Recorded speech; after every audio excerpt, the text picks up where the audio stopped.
Okay, thanks everybody for coming out. As James mentioned, if we can all turn off our videos and our audio, that would be awesome. We continue to let people into the room here.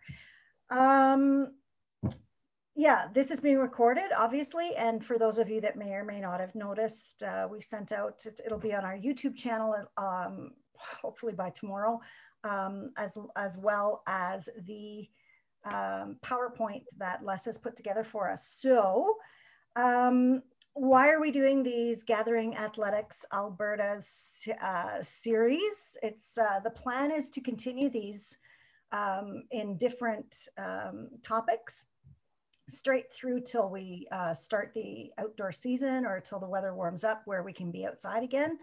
So yeah, every Thursday night after this one, we'll be doing an athlete series. There'll be a couple that run at the same time, just a bit earlier, but we'll be doing an athlete series after the coach development series is done. So stay tuned for that. There'll be lots of info coming out on that.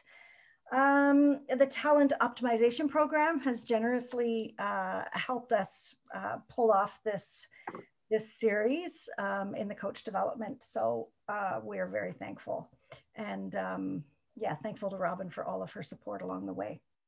So I'm going to turn this over to Carmen James, who is, as most of you probably know by now, I'm sure you've heard from her a few times, but she's our new technical manager of development, and she is just a fantastic addition to the team.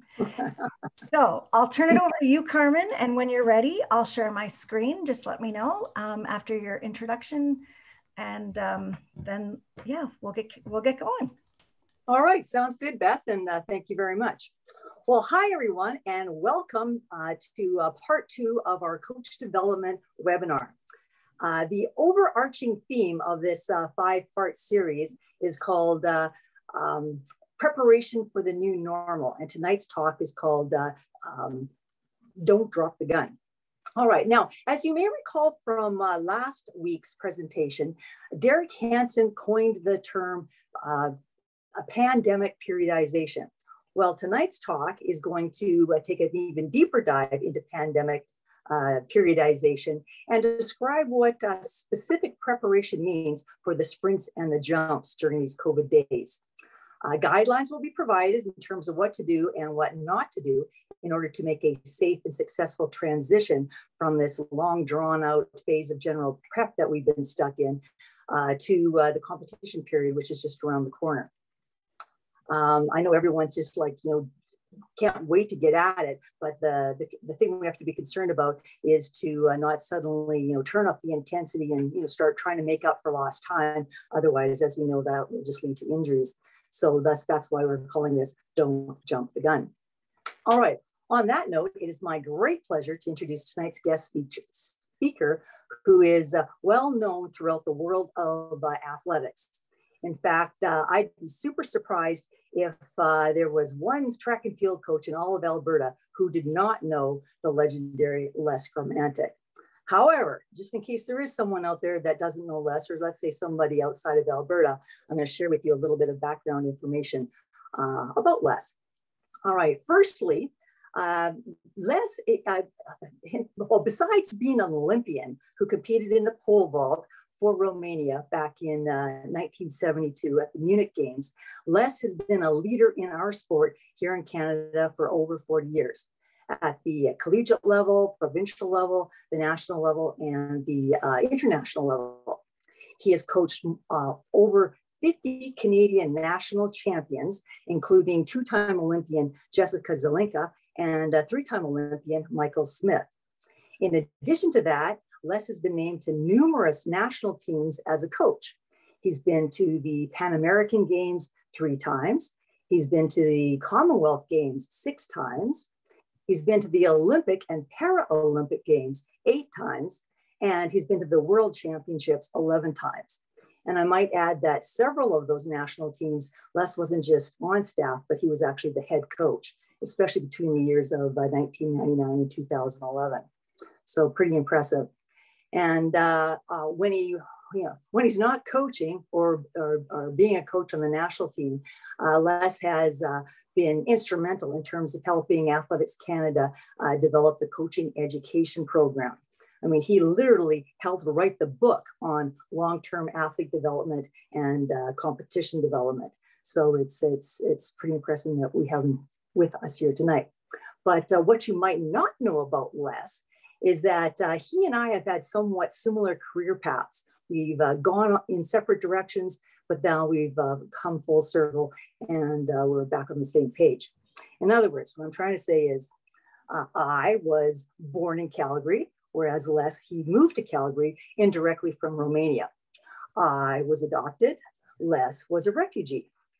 Later on in life, I became an assistant track and field coach at the University of British Columbia, while at the same time, Les became an assistant coach at the University of Calgary. Soon after, I became the head coach at UBC, and at the same time, Les became the head coach at U of C. Shortly, well, a little bit of time after that, I ended up moving to the United States, and I coached I was the head coach at the University of Hawaii for a bunch of years. Les, he stayed in Calgary, but he was the head coach of Athletics Canada for a bunch of years. I have recently returned to Alberta with a renewed focus on coaching development. And although Les never left Alberta, he is still very much dedicated to coach development. And voila, here we are together doing this webinar on coach development for Athletics Alberta. Kind of weird, but it's kind of cool. And I know Beth, being a bit of an expert when it comes to astrology, no doubt she would say that, oh, it was in the stars and it was meant to happen and all that stuff. That may or may not be true, but what I do know is that we have a superstar of a guest speaker tonight, and I know we're all very much looking forward to Les's presentation. So Les, welcome to our webinar, and thanks so much for joining us. Thank you very much, Carmen. I appreciate your introduction. I'm a little intimidated by all the information you provided everybody.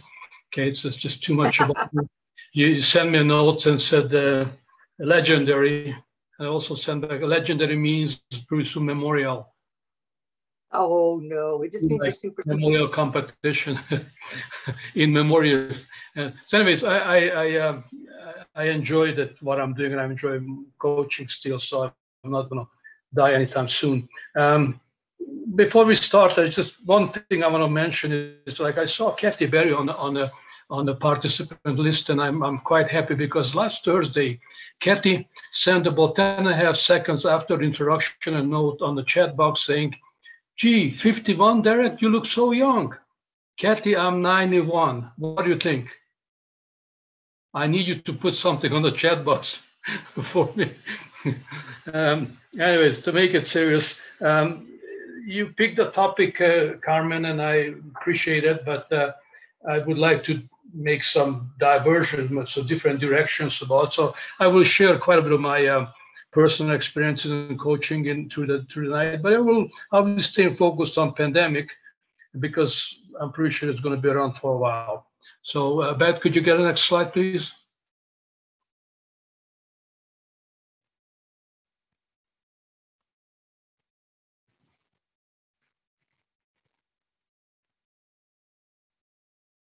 Oh, mock shot. The next one. Don't jump the gun is the title, but I'm not going to jump the gun right now. So just could you get another one for me, Beth, please?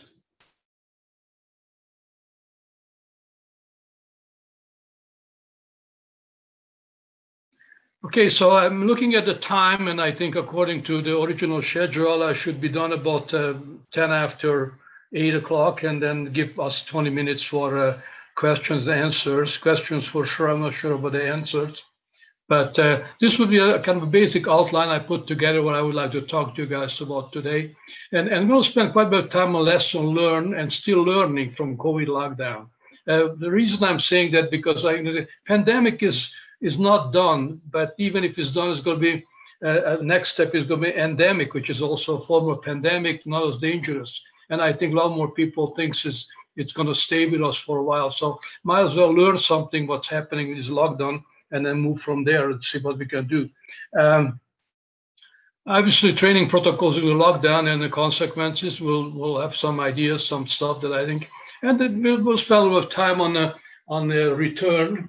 I also included some thoughts about Paralympic athletes because I spent quite a few years in Paralympic program in different ways. So I think, and there was a question about it too earlier that we should not, and I do totally agree, it should be integrated. Next one, please.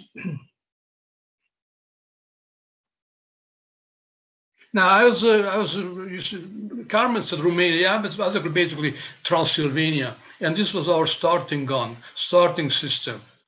So you better jump the gun because those spikes come right into your butt if you're not careful. Okay? Just so I know, it's a long time ago. I know things improved since then. Even in Transylvania, they have guns to start people, but that was the original starting gun in my times when I was training. Next one, please.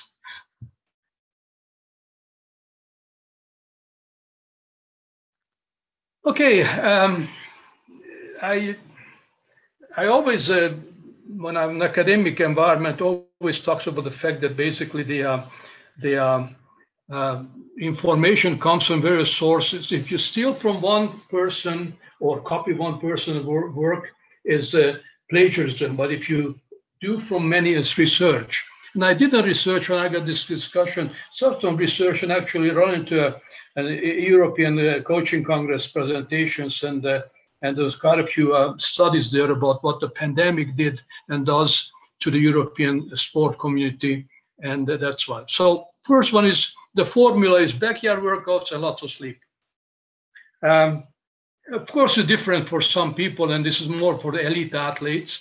And if you look at some of the elite athletes, like I seen Armando Duplantis has a UCS provided him with a brand new set of pole pits on his backyard. So he's set up, he's jumping his backyard. He's not complaining, just saying that only 8 strides he can run, but it's different than what we can do, which is no strides. So I guess it's going to be interesting to see how, it's also, there's some good results. I mean, Mondo jumped world record. Chep Gagey ran world record in 10,000, and his argument was the fact that he's a lot more rested, because basically it's a lot more sleep, no travel. So that's used that direction. I guess the simplicity of the training at the backyard sometimes brings back memories for me. I remember the days before Olympico was built and Jack Simpson was available, built.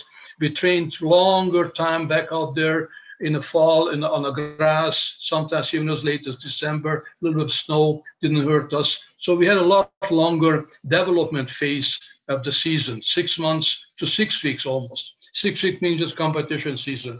I think it also brings some simplicity into the program, and I think really benefited from that ourselves at the time.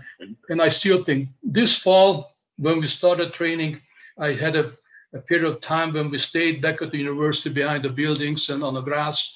And I'll tell you right now, that was very, very lucrative, good work, real basic things that helped us to move forward, or at least I thought it helped us. Now, obviously, we got locked down immediately after, so it didn't help us as much as we would like to be. So next one, please.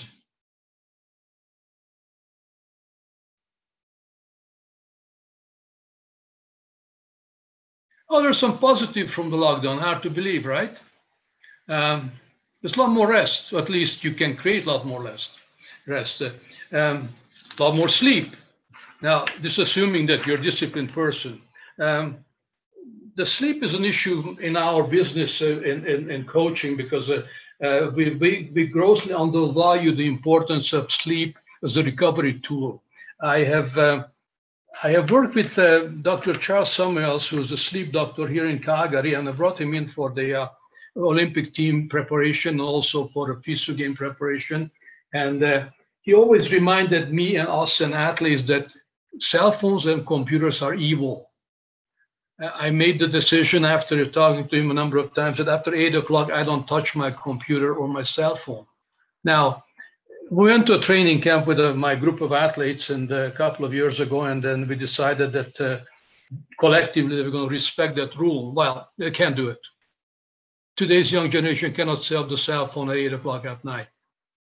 They were going to the toilet, hiding. I can see on the crack of the door that looking at their cell phone. So it's not working. But anyways, I would encourage you as a learning process that basically try to minimize, because that's negatively impact your sleep patterns. We spend more time about nutrition, anything else, but the sleep is still one of the best and most important things in overall recovery. I learned from a Norwegian head coach, cross-country ski head coach a long time ago, before '84 Olympics, that he called it a 24-hour athlete, which basically means that if you are coaching an athlete full-time, and the maximum you're going to do probably 2 sessions of 2 hours each. So you spend 4 hours with your athlete. The athlete is going to have 20 more hours at a day to do good things in order to be able to recover. So you have to be very, very difficult and dangerous guy to make sure that the athlete in 4 hours is going to get killed.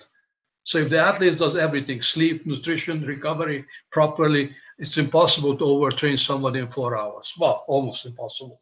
Nothing is impossible, but anyways. So I think that's going to be something that I would like you to keep in mind. Variations, and it's very important to create the variations in our training program, no matter pandemic or no pandemic. It's always important for athletes to be able to see that the program is not the same, not always the same. General training, a lot more functional movements. I guess I've created quite a few, with the help of other people, not alone, created quite a few workout sheets that have different kind of circuit training. And I'll tell you right now, some of the simple circuit training based like a leg circuit I have, or I call them Wuban leg, I call them Wuban jump circuit. And they're pretty taxing, it's very difficult. And I guess athletes, trained athletes, so I have quite a few athletes that they think they're very good, but they're not as good as they think they are. And they just get very sore after the workout. So it's even just doing simple, no loading exercises, okay? So the general training variations, very important. And then that's kind of, one of those things. Body weight training is one, and again, functional movements. I'm asking you, how many of you did a circuit training with just push-ups lately in your program? Can hear you. I'm sorry. Yeah, of course you can hear you. So what I'm thinking is that basically we so move away from some really basic general bodyweight training that's quite challenging. I can give you about 8 or 9 different forms of push-ups that can do it, and if you do it properly, you are going to get sore and tired. Not you too, but your athletes too. Okay, so don't lose sight of that with functional movements. And obviously, less travel is also a positive in my opinion anyways. Next one, please.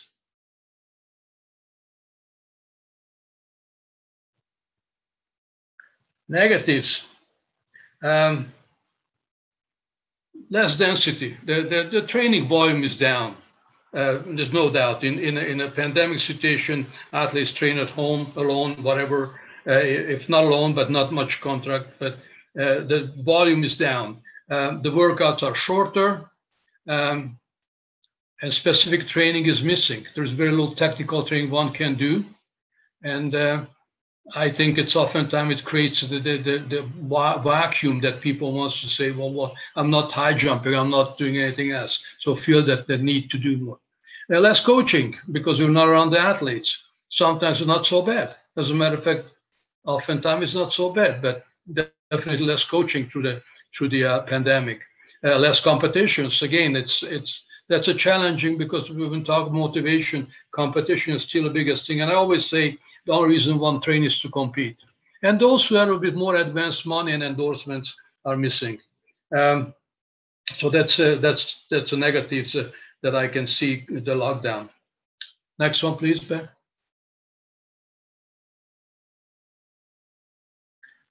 Okay, I learned talent is also mental. And I have two questions there for you, not for you, for your athletes. And I'll tell you what's happening. What can I do? What can't I do? And the example I want to bring here is I put together a circuit, which I call it a rebound circuit. So it requires one set of hurdles and jump over 2-footed side, 45 degrees, all different directions. So when the athlete asks me, what can't I do? I don't have a hurdle. Well, find one. You have a kitchen, 2 kitchen chairs, put a broomstick or a broomstick across and do it over there. So if you want to find a way to do it, you can do it. If you argue about what I can't do it, well, it's going to be yours. Okay. Adapt and overcome. The one example I found that the Melbourne Storm, one of the best rugby teams in Australia, and they won the championships. And when the pandemic hit, and Australia, especially Melbourne, was one of the hardest hit towns or lockdown wise. They root up everybody, families, the whole team moved up to Queensland because there are a lot more opportunities to train there. Now, that's an extreme case. However, I have an athlete that I'm working with right now, about 2 of them, as a matter of fact. They both moved in order to be able to train better. It's a heck of a challenge, I'll tell you right now. And I'm not going to use names necessarily. It's not fair to say who they are, but they relocated temporarily because they need to have access to track, which we don't have in Calgary, unfortunately. The weather is sometimes a little better other places, and also they can train better and have access to weights or strength training, which we don't have here, at least not now. We have now, but not. So oftentimes I find that the core value of training is missing. And adapt and overcome really means that you not just create a t-shirt or put slogans on the wall and say, I'm going to do this, I'm going to be this. Do it, okay? Create the information and do it. Work on it, okay? So adaptation, overcome situation, that's one of the challenges when I learned from lockdown. Next one, please.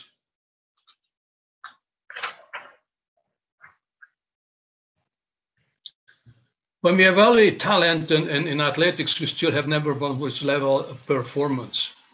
That's also supported by development reserves, which basically identify what's left in an athlete, so to speak.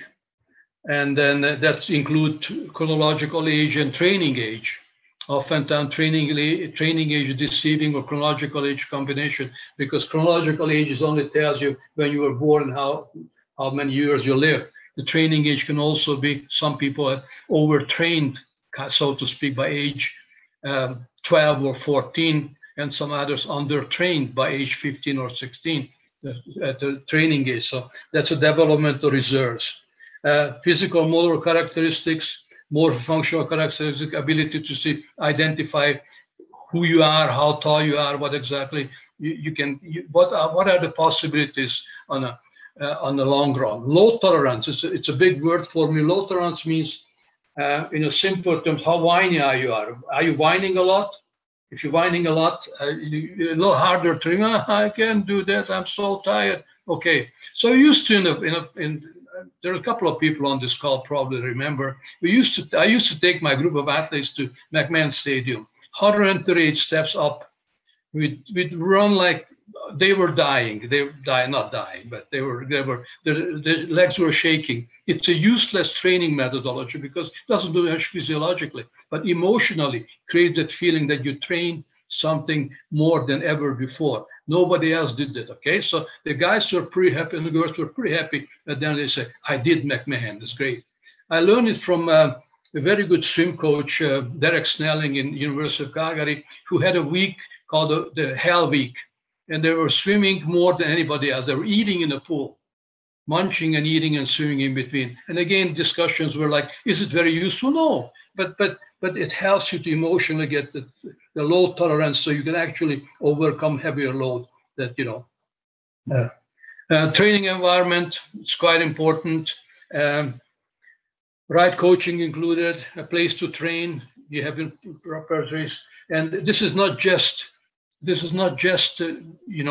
any time, not only under lockdown, but also other times.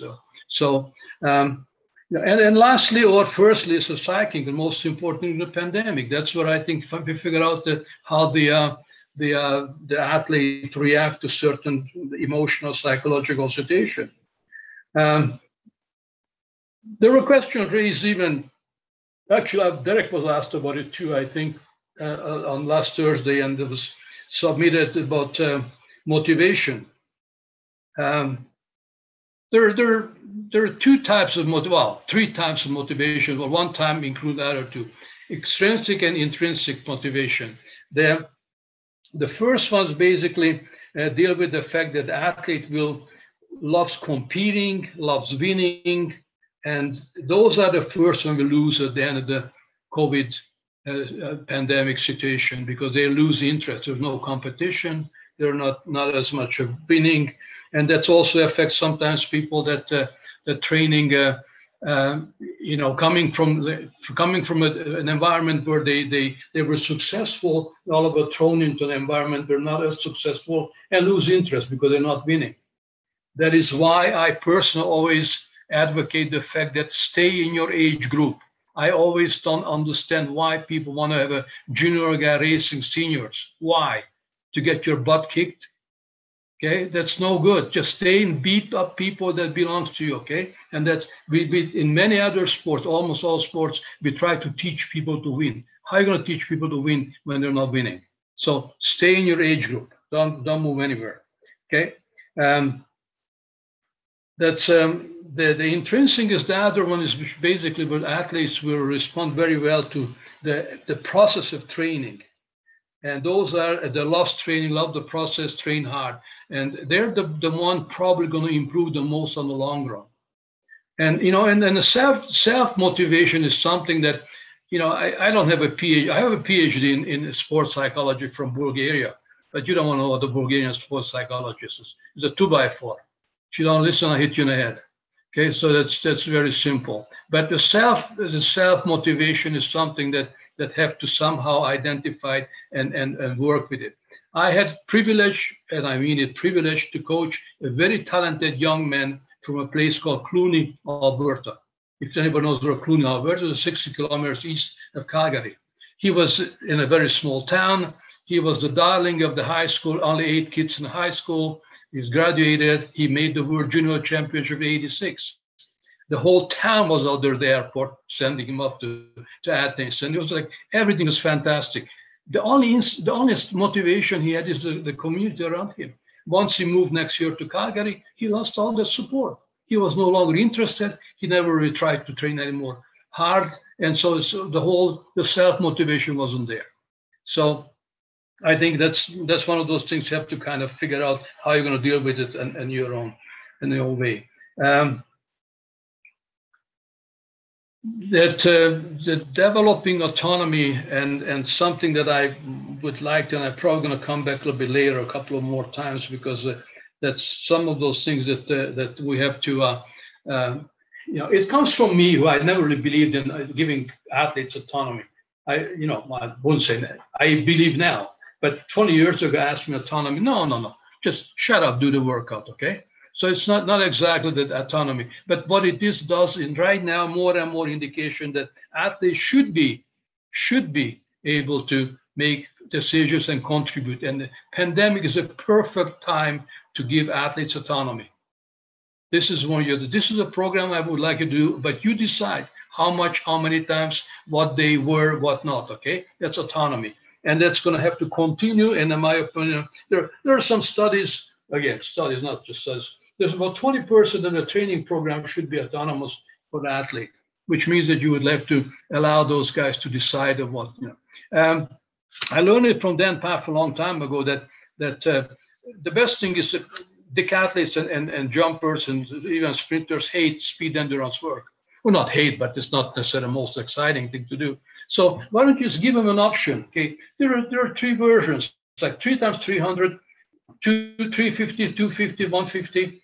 1, 400, 200, combination of this 3 in a row, 3 times every Thursday. You have to do that. Okay, you pick which you're going to do first. So that's autonomy. You still have to do all 3 eventually. You're not going to escape from it, but you pick which one. So that gives them autonomy a little bit. And I think it's quite important to continue to develop that autonomy for the athlete development. And again, pandemic on lockdown is an excellent, excellent possibility for that. Next one, please. Oh, that's my favorite. Derek talked about planning and prioritization. I think we're drilled to plan all the time. And I looked at my yearly training plan about a year ago, a little more than a year ago, in the fall, and then somehow I never realized that there was going to be a pandemic. I never planned on it. So my yearly training plan was developed without the lockdown. So I think it's just that. So the situation there is that once you get a plan together, you have to be able to be modified and change it, because otherwise it becomes a very, very simple training plan. Prioritization is basically creating a rhythm and undulation of the training program, load and recovery. But one thing you have to, the volume and intensity will actually create the training load. We all know that. Volume and intensity. Most of my speed power people and most of my believe in speed power training, which is jumps, combine events, sprinting. Intensity drives the program, which means that I do nothing with low intensity. I always say slow running makes you slow, useless. There's no need to jog 400 meters for warm up. It doesn't work for me, okay? Novelty is one thing you have to introduce, which basically continuously try to add information and exercise it into your program that creates novelty. So change exercise constantly. I read an article from Anatoly Bondarchuk probably 700 years ago. He's old, I'm old, and he wrote it still in Russian at the time, back in good old Transylvania, Romania. And he already advocated the idea of constant changing of exercises. And I really believe that it was kind of a, not revolutionary, but very, very much a forefront of that one. And I really follow that. I don't like to use the same workout pattern all the time. It's just not very useful. So that's what I'm talking about, novelty. Could I get the next one, please? This is just a quote from Dan, and I think it's very, Dan influenced me a lot of different ways in my coaching. And what it really means is the program should be able to shrink, which really means change, and expand and grow, which means to add more to it, and reliability, integrity. So it's basically reliable. So what I think it's important for me is that in my program, if I go to the track, I write my best training program at home on my own. It's so good, it's unbelievable. But you have to deliver it, might not work that well, okay? So I have to kind of figuring out what's working and what's not, and you have to have the ability to modify it, to shrink it or expand it as you are seeing it on the track. That's very important. Fixed and inflexible programs leads to failure. Well, failure may be a wrong word, maybe it's too strong of a word, but what I'm saying is basically that you have to be able to build ranges and try to not to remain fixed.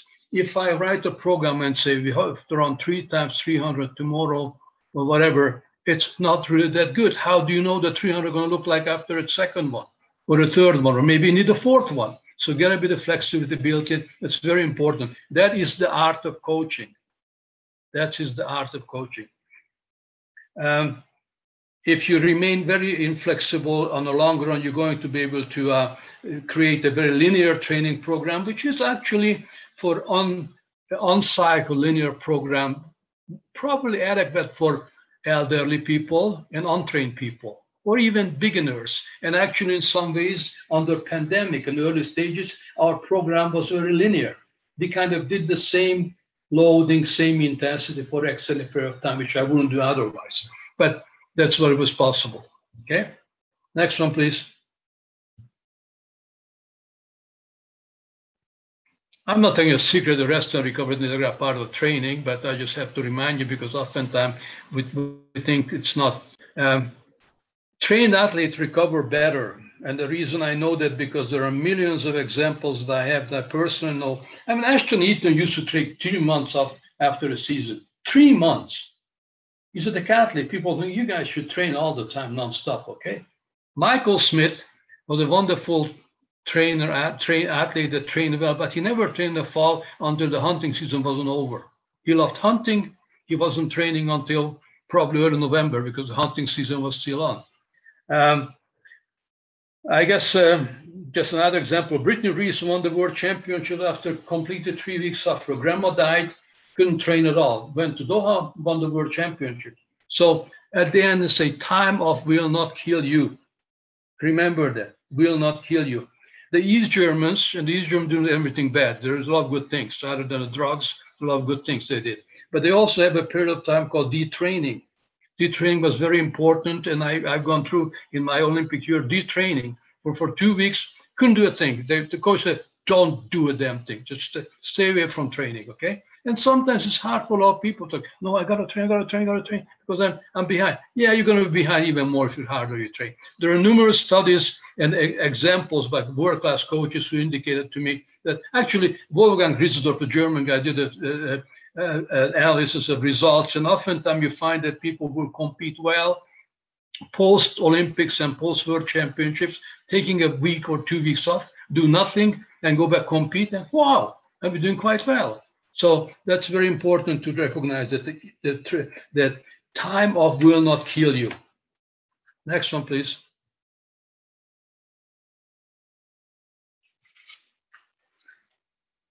Circuit training. It's been such an important part of the training protocol in my time when I was growing up, with lots of circuit trainings. Simple exercises in a form of station to station. Some of you who trained with me in the past remember those circuit training in the fall on the grass. And I have now called leg circuit, which is actually I copied part of the program from an old friend of mine, and it's just basically simple exercises.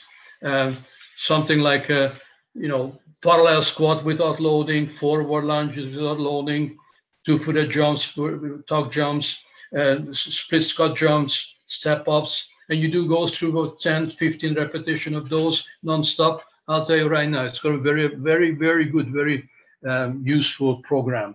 And I'm going to do more of it now even than I used to. I told you, mentioned about the push-up series. You can do regular, one leg, one arm, decline, incline, handstand, wide stand, narrow stand. Do those things, do 10 of each. I'll guarantee you're going to feel it tomorrow. Avoid accommodation. I mean, accommodation means that basically you just do the same thing over and over again, and it's not. So change rather than, sometimes you need to change the complexity of the exercise rather than just the sets and reps. And that's right with the push-up program. With normal push-ups, anybody can do a normal push-up. Can you do handstand push-ups? Well, maybe not. Maybe try it. Okay, so basically that's changing the complexity of the exercise. And always pay attention to accuracy, precision of the movement. Redefining the load comes from the fact that you try to stay away from numbers and kilograms and repetitions. Redefine the load by doing different exercises with different complexity. Next one, please. Possible consequences over. There was a question asked before the presentation about possible overuse training at home environment. Only thing I can say I'm not a big fan of stationary bikes, basically. And like Derek mentioned that too, hip flexors get beaten up. It's not very, body circuits by itself will not likely to create overuse. Treadmills is a dangerous thing because Achilles tendon doesn't like. Okay. So those are the two things I would say. You sit on the stationary bike at home and pedal for 2 hours. You have your front loading part of the hip flexors are going to be so tight. It's not. Now you can say I'm going to stretch it out. Good luck. Go for it. Okay. So just basically be aware of that. But I would say treadmill is nothing to do with running. The ground is disappearing under your feet. You never push the ground perpendicularly. Anybody who tells you that you can do sprinting on a treadmill, it's wrong. Quote me. If they don't believe, tell them to come and buy me a beer and explain what I mean. Okay, but that's wrong. It's very important. You know, and I think different lockdown has affected different event areas differently. In the speed power stuff, like my situation, jumps and combine events, it's hard because we don't have the distance runners can get away a lot better because they can run outside circles as much as they want to. Okay, so it's not, yeah. So that's what I'm saying. Okay, one more, two more, please. Okay, so return to normal. I don't know what normal is, okay, or what normal is going to be, but I need you to remember, regardless of normal, not normal, even if everything turns into normal, please create a longer general approach to training. Basically, spend more time on the general exercises and body circuits and any time early in the preparation phase, because that's going to pay dividends on the long run. The gradual change of the protocol. Have your example gradual right now. Say even today I trained with the girls in the Olympic wall, one of them, and we trained all week. Finally, we can get in there, but it doesn't matter. You put spikes on too soon, man, the shin's going to start bothering you, okay? Because the surface is hard, you know. So better be careful how gradual and pay attention and respect the feedback from athletes. And ultimately have to review rearrange or rethink about the goals. How meaningful is the year? It's like even this year. Tell me how meaningful is this year for anybody competing? Are we going to have a national championship? Are we going to be able to compete? Are you going to be invited? Are we going to be? So it's so many things. Maybe just not as meaningful as any other year in the past. Yeah. So you know, it's something that you would like to continue. Okay. One more, last one, I think.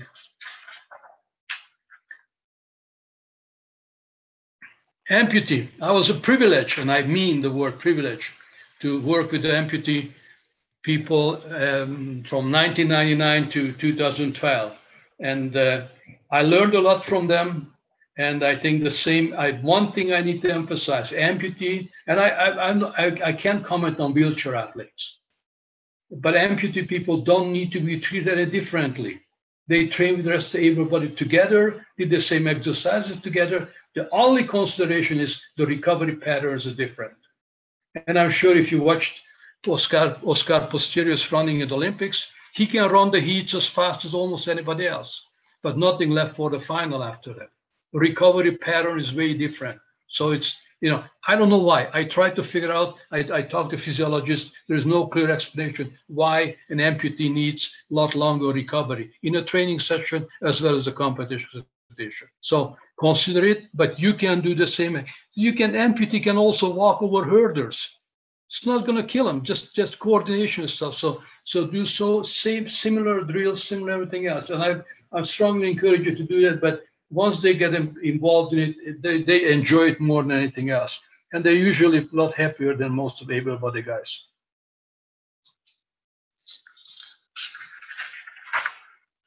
Okay, before we go, I have a final advice for you guys, mostly for the coaches, not as much for the athlete. I read it somewhere, the lockdown can only go 4 ways. You come out as a monk, a hunk, or a chunk, or a drunk. Choose wisely. Questions? And I had a question or answer. I might not be able to answer everything, but I'm listening.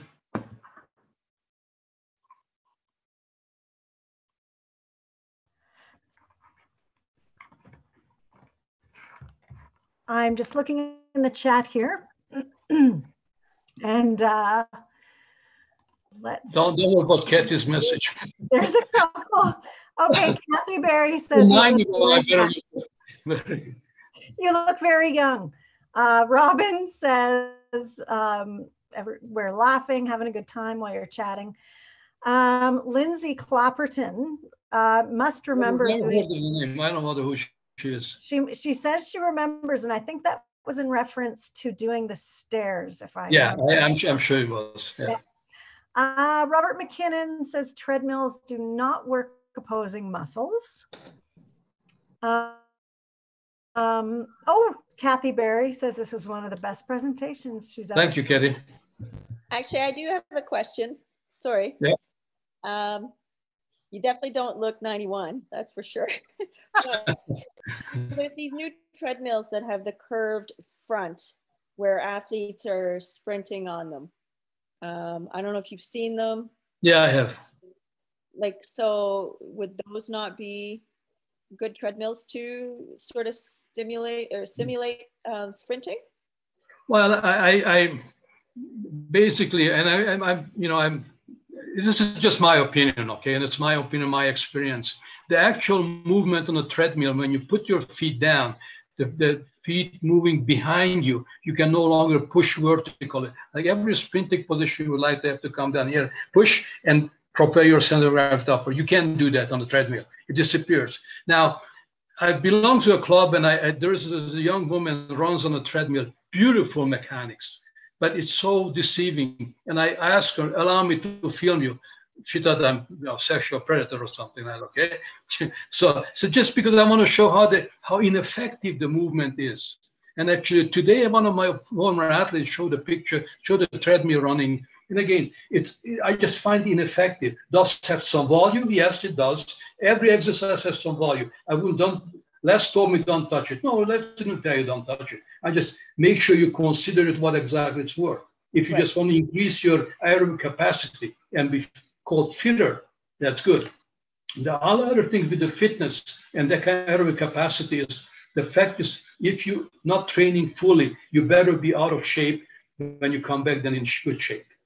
Most of the injuries on the distance runners occurs when they unable to train because their feet is hurting. They go in the pool, run 1,000,000 miles in the pool. Their lungs feel like a million. And I keep telling, like a Lamborghini engine with retread tires.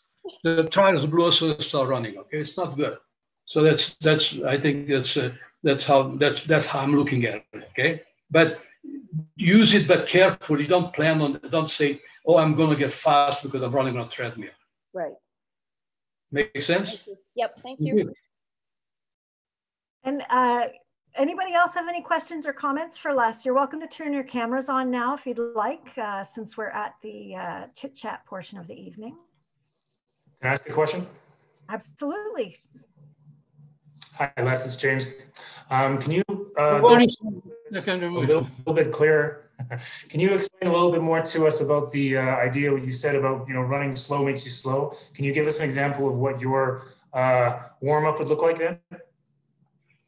Yeah, I mean, you remember a long time ago we trained, you worked with me, and then people used to still jog, just a bunch of slow jogging. It's useless. It doesn't do anything. I can have my heart rate higher watching TV, if I'm watching, okay? But just jog a lap or two really slow. It doesn't do a damn thing for your warm-up, okay? It doesn't elevate your core temperature. So I prefer to do accelerations right from the beginning. Accelerations, exercise. It's not my invention, unfortunately.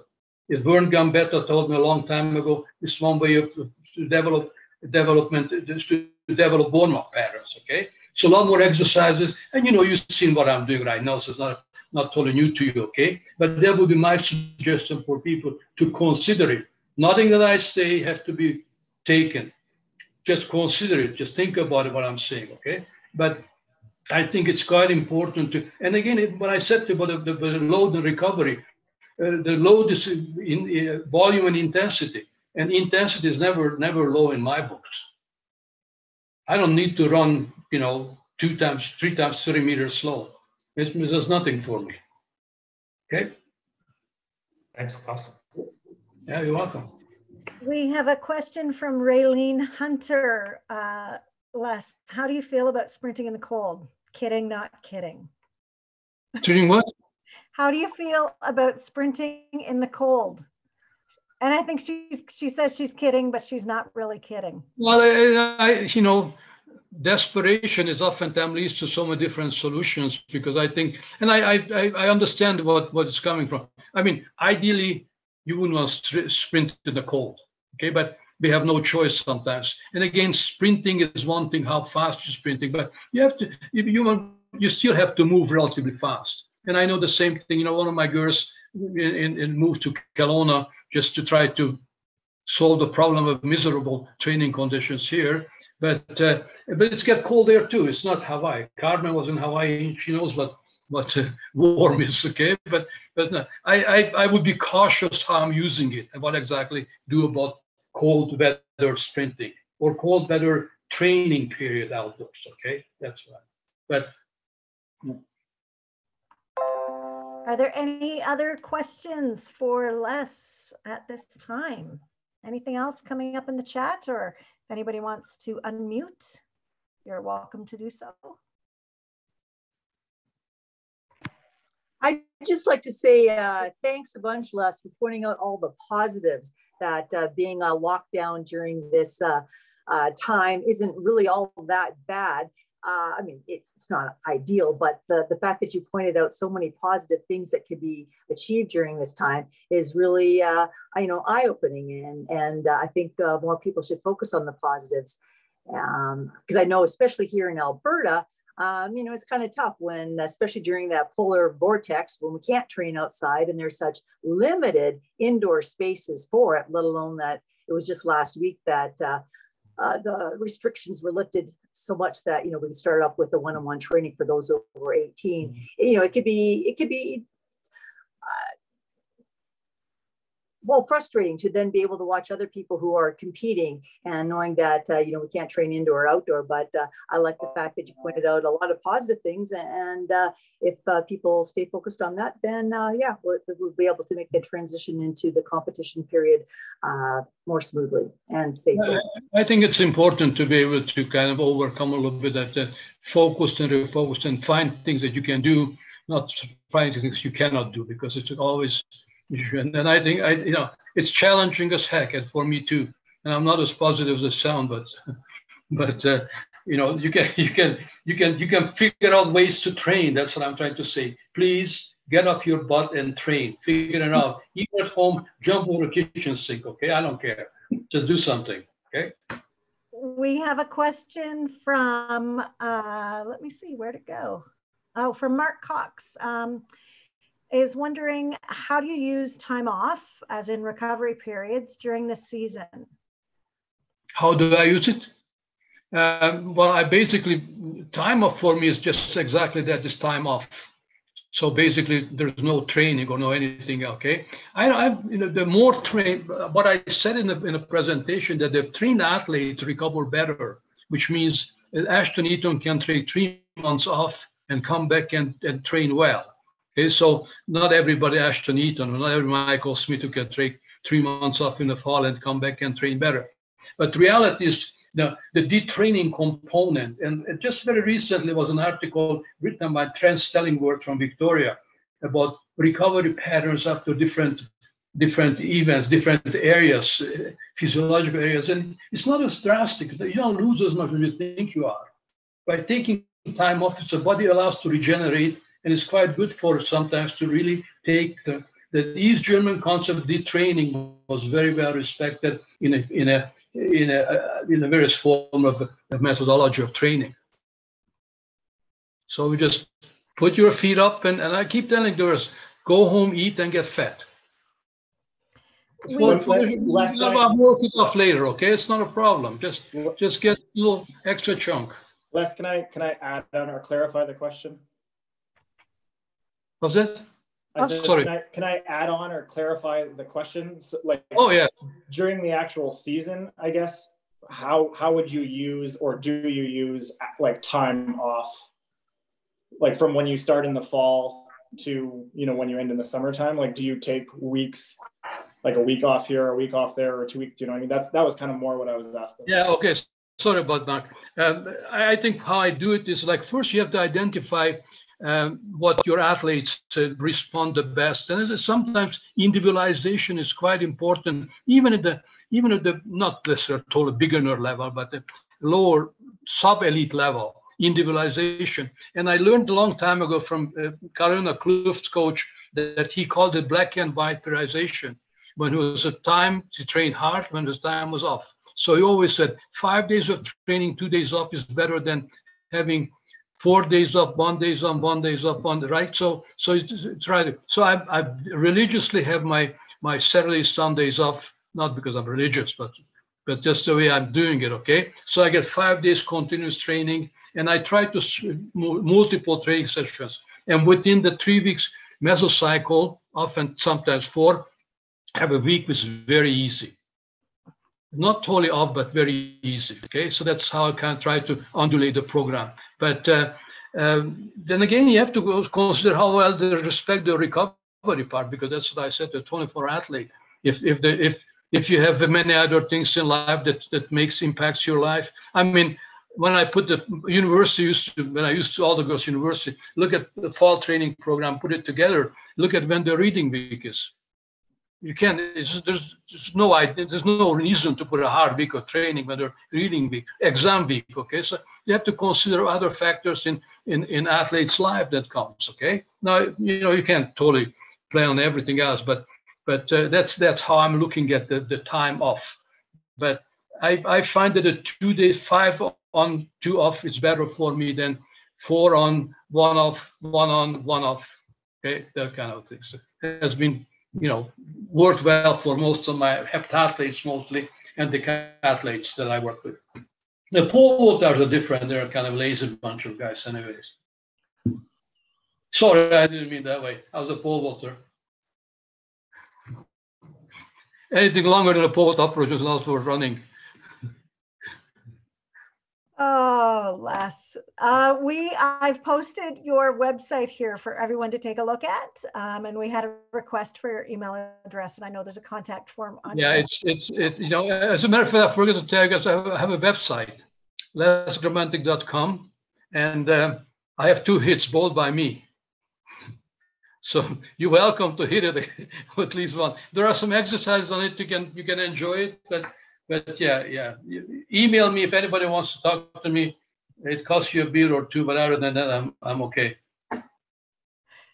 Are there any other questions for Mr. Gramantik before we wrap up? I'd just like to say thanks, Les. You're always informative and always entertaining. So thank you so much for joining us. And I hope, I encourage everyone to, reach out to Les, check out his website. I know that I have checked it out too. So there's been at least 3 hits, not just 2.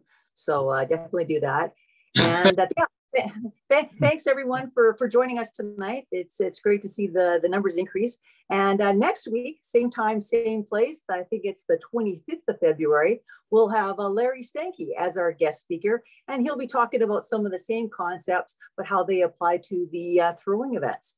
And I know I, for one, am greatly looking forward to his talk as well. So enjoy the rest of your week.